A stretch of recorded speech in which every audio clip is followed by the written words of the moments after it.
Resource. नमस्कार everyone and good afternoon. आज की वीडियो में बात करेंगे डेवलपमेंट ऑफ रिसोर्सेज की।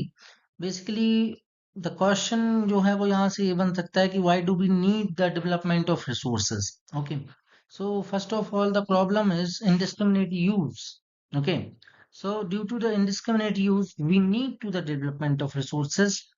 अब ये इनडिस्क्रिमिनेट यूज जो है वो ओवर यूज जो है वो बना हुआ है एक तरीके से। वो क्यों बना हुआ है? Okay, so first of all हम फर्स्ट पॉइंट के थ्रू जानेंगे कि depletion of the resources for satisfying the greed of a few individual. Basically क्या हो रहा है कि सोसाइटी में कुछ लोग जो रिच रिच पर्सन है वो क्या कर रहे हैं कि डिप्लीशन ऑफ रिसोर्सेज को जो है वो अंजाम दे रहे हैं। क्यों? क्योंकि उनको अपनी ग्रीड को सेटिस्फाई करना है। ग्रीड इन द सेंस वो लोग लालची हो चुके हैं रिसोर्सेज के लिए। तो यहाँ पर उनको जो है वो रिसोर्सेज का वैल्यू पता है, रिसोर्सेज को ज्यादा से ज्यादा यूज कर रहे हैं। इस वजह से यहाँ पर ये प्रॉब्लम बनी हुई है। Next thing, accumulation of resources in a few hands, which in turn divided the society into two segments, haves and have-nots। अब देखो क्या होता है बेसिकली कि फर्स्ट ऑफ ऑल जब हम ये देखते हैं कि जो रिसोर्सेज हैं वो कितना इम्पोर्टेंट है हमारे लिए, तब एक पर्टिकुलर ग्रुप सोसाइटी का क्या कर लेता है, उन रिसोर्सेज को इकट्ठा कर लेता है और अपने पास जमा कर लेता है।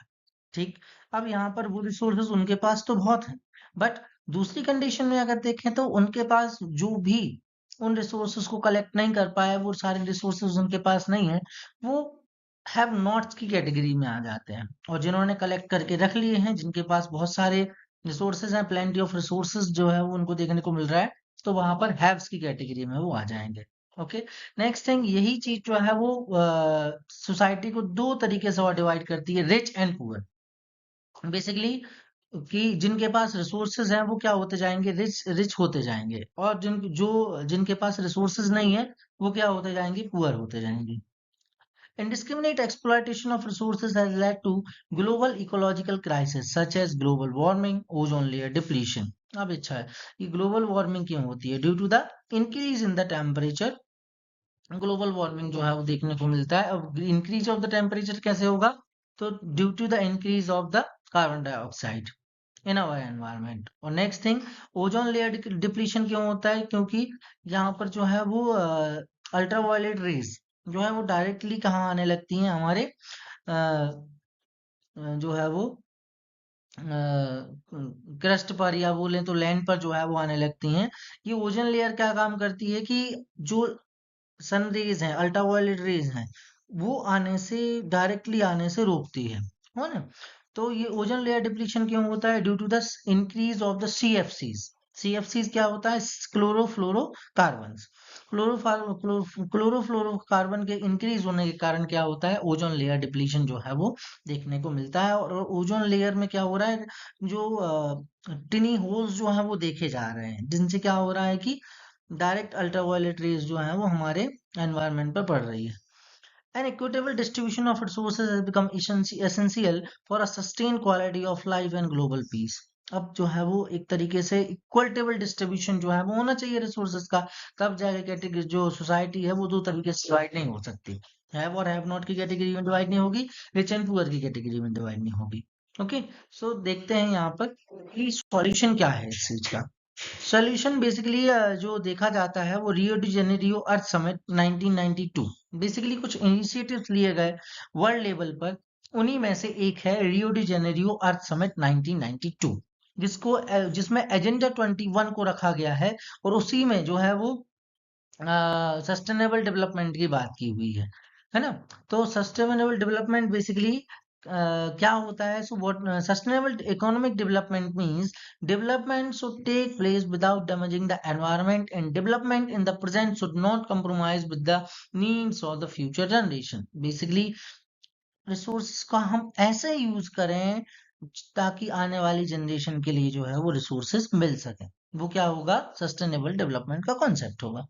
रियो डी जेनेरियो समिट में इस चीज की बात की गई। अर्थ समिट भी इसको बोला जाता है। इस पर डायरेक्टली आपको क्वेश्चन बन सकता है कि right a short note on agenda 21, right a short note on Rio de Janeiro Earth summit, and right a short note on earth Summit 1992। MCQ भी यहाँ पे बन सकता है कि 1992 में कौन सा समिट हुआ था, तो Earth Summit Rio de Janeiro Brazil में हुआ था। Okay, Rio de Janeiro Earth Summit 1992, a summit where more than 100 heads of state met in Rio de Janeiro. The summit was convinced for addressing urgent problem of environmental protection and socio-economic development at the global level. The Rio Convention endorsed the Global Forest Principle and adopted Agenda 21। अब ये Agenda 21 क्या फंडा है यार, इसको तो समझ लें।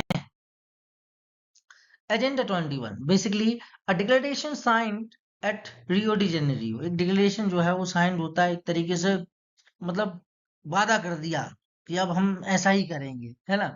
और वो कौन रन करता है? United nation conservation for environmental and development. Okay, 1992 में जो है वो ये साइन होता है। क्यों होता है sign? Achieving global sustainable development. अभी हमने बोला कि ग्लोबल सस्टेनेबल डेवलपमेंट क्या होता है, तो इसको अचीव करना है पूरे ग्लोबल लेवल पर, है ना। तो ये क्या होगा? Achieving global sustainable development. अब क्या क्या चीजें इसमें जो है वो देखी गई, तो environmental damages, poverty and diseases, जो भी ओवर यूज के कारण, रिसोर्सेज के ओवर यूज के कारण जो है वो देखने को मिली है, वो सारी किस्में देखने को मिलेगी हमें इस पर्टिकुलर एजेंडा में देखने को मिलेगी। अब इसमें किसको शामिल किया गया? लोकल गवर्नमेंट को शामिल किया गया है। लोकल गवर्नमेंट जो कि हम आने वाले चैप्टर सिविक्स में पढ़ेंगे, डिसेंट्रलाइजेशन इंडिया वाले टॉपिक में, बट यहाँ पर कुछ समझ लो। Local government should draw its local agendas, global cooperation on common interest, mutual needs and share responsibilities. Basically यहाँ पर लोकल गवर्नमेंट जो है वो इस चीज को इंश्योर करेगी कि कितना रिसोर्स जो है वो यूज किया जाए और कितना रिसोर्स जो है वो यूज ना किया जाए, कितना परसेंटेज जो है वो रखा जाए और किस तरीके से। मान लो अगर एक पर्टिकुलर जगह पर कोई भी रिसोर्सेज मिल रहे हैं तो ऑल ओवर द कंट्री जो है वो सप्लाई हो सके और उसका यूज हो सके। ओके, तो आज जो है वो समझ में आया कि what is agenda 21। So declaration signed at Rio de Janeiro 1992, achieving global sustainable development, combat environmental damage, poverty and diseases. Local government को इसमें जो है वो शामिल किया गया। ओके, नेक्स्ट वीडियो में हम बात करेंगे रिसोर्स प्लानिंग इन इंडिया की। आज के लिए इतना ही। Thank you so much.